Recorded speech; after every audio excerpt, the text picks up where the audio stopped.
ماڵی کچە تاقانەیەکی بەجێماوی ئەنفالە. لەکاتی کارپێکردنی ماتۆڕێکی کارەبایی ئاودا کارەبا دەیگرێت و گیان لەدەستدەدات.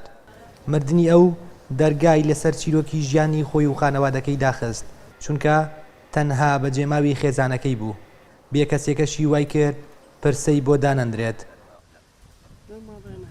15 ڕۆژ جارێ ئەو کە ئاو هاتووە کارەبا گردوێتی لە سەعات 7 بەیانیەوە تاکو 6 ئێوارە سوتا بوو ناتەوە تەمە بە کارەبایان بەوەفاتە ئەدوت چۆن بڵێ تەقینەوەی سوتانێتی یعنی گیانی ڕەشەوە بوو لەبەر ئەو خۆرە.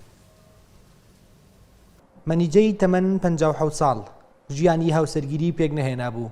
بەتەنها لە ماڵەکەیدا دەژیا. بە مەبەستی پڕکردنی تانکی ئاو سەرقاڵی کارپێکردنی ماتۆڕی ئاو بوو. بێ ئاگا لەوەی مرگ لە چاوەڕوانیدایە و ناهێڵێت تانکیەکان پڕ بکات.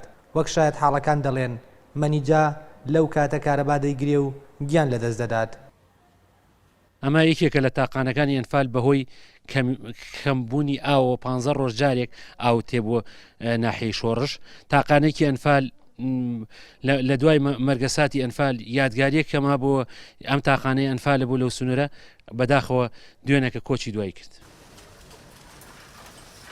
کەسوکاری بەجێماوی ئەنفال کراوەکان لە دوای مەرگی مەنیجەی تاقانەی بەجێماوی ئەنفال باز لەوە دەکەن بێباکی حکوومەتی هەرێم لە ئاست کەسوکاری ئەنفال وای کردووە کە ژیانیان بە کولەمەرگی و پڕ لە ناسۆری بگوزارێنن. هاوکات دەڵێن کەسوکاری مەنیجا لەسەر دەستی حکوومەتی بەعز لە ناوچوون بەڵام مەنیجا لە پای نەبوونی خزمەتگوزاری گیانی لەدەستدا. لە دوای مەرگەساتی ئەنفالەوە مەنیجا ئەحمەد هەمیشە چاوی لەو دەرگایە بوو تاوەکو ئەوەی سۆراغی کەسوکاری بزانێت و لە تاقانەی ئەنفال ڕزگاری بێت. بەڵام نەک ئەوەی کە سۆراغی کەسوکاری پێنەگەیشت بەڵکو شێوازی گیان لەدەستدانی بووە چیرۆکێکی تر بۆ تاقانەکانی تری ئەنفال. سۆران محەممەد NRT قەزای چەمچەماڵ.